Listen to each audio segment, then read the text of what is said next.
ডাব লাগবে, ডাব ডাব, ভালো ডাব, আসুন নিয়ে যান। ডাব না খেলে হবে না ভালো ছেলে। এ হলো বিশু চাটুর্যে, শীতলকুচি গ্রামের বাসিন্দা। পেশায় ছিল একজন ডাব বিক্রেতা।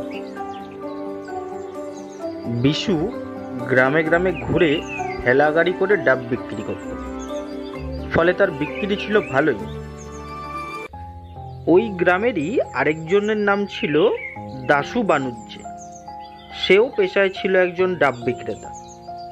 সে রাস্তার ধারে একটা নির্দিষ্ট জায়গায় বসে বিক্রি করত, ফলে তার কেনা বেচার পরিমাণও একটু কম ছিল। বিশুদা, ডাব কত করে দিচ্ছ?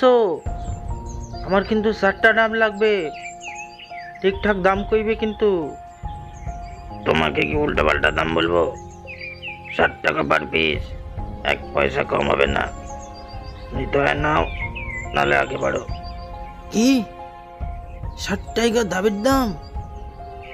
বোকা বানাবার জায়গা পাও নাই? তোমার ডাব তুমি খাও গিয়া, আমি চললুম। এই বলে সেই খরিদ্দার ডাব না কিনেই সেখান থেকে বিদায় নিল। যেখানে খরিদ্দারের অভাবে দাশুর একটাও ডাব বিক্রি হচ্ছিল না, সেখানে বিশু খরিদ্দার ছেড়ে দিচ্ছিল।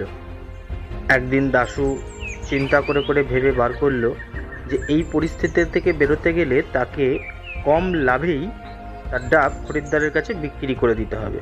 ডাব নেবেন? ডাব ডাব নিয়ে যান, 25 টাকায়, মাত্র 25 টাকায়।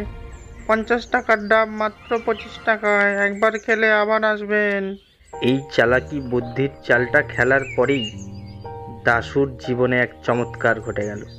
প্রথমে 1, তারপরে 1 1 2, তারপর 3, তারপর 4।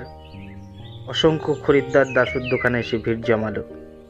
দাশুর আর কোনো চিন্তাই রইল না, রমিয়ে চলল দাশু বাণিজ্যের ব্যবসা ডাবের। একদিকে ডাবের বেশি দাম নিয়ে খরিদ্দারের সাথে খারাপ ব্যবহার করে যেখানে বিশুর কেনাবেচা প্রায় বন্ধই হয়ে গেল, অন্যদিকে দাশু বাণিজ্যের কম লাভে বেশি ব্যবসা করে তার উপার্জন অনেক গুণে বেড়ে গেল।